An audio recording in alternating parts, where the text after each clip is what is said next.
Today I sat down with writer-director Matt Sobel and breakout actor Logan Miller to talk about their new film, Take Me to the River, which premiered in the next category this week. Tell us a little bit about the film for those that haven't seen the trailer yet.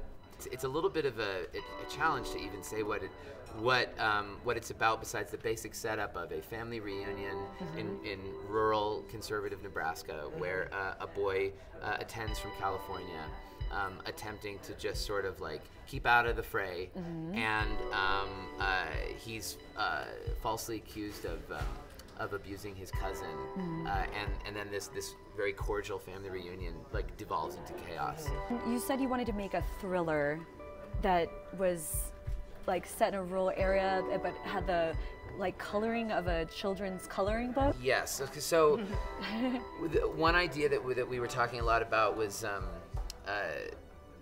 something that is uncanny. Is something that is simultaneously very familiar but also strange, and strange in a way that we can't quite place. So, and there's this sort of like disconnect that happens in our brains when we see something that is very welcoming set against something that is extremely frightening, and it actually is more upsetting than if the film were to be shot in a very ominous manner. So the things that are going on with the characters are very insidious, but the images themselves we tried to make look as much like a child's coloring book and as kind of warm and inviting as possible. Now, Logan, what attracted you to this character? What drew you to the character, and what made you want to work with Matt?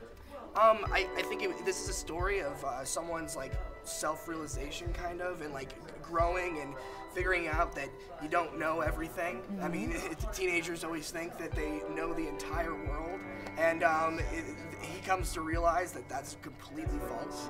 And it was cool to kind of be able to have this freedom to do whatever we wanted out in Nebraska, and I think that that's kind of what drew me to it. We were off the grid. Right. We were way off the grid. And also, I kind of grew up in an environment quite like this. I mean, both my parents are from rural Kansas, and I tend to know that area very well.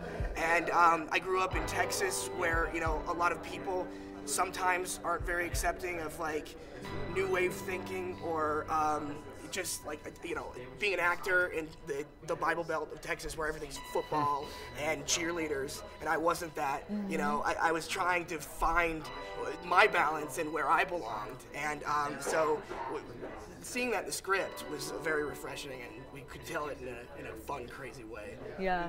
Now, you said you were out in Nebraska. How long were you guys out there shooting, and what was it like to, and why did you choose Nebraska? Well, I wrote the story about a real place and a real family reunion that happens on my family's farm every year. So we scouted several locations, but in the end it just made the most sense to shoot it exactly where it was written for. All the locations we needed were like within a square mile of each other, basically. They're all real, nothing had to be built. Yeah.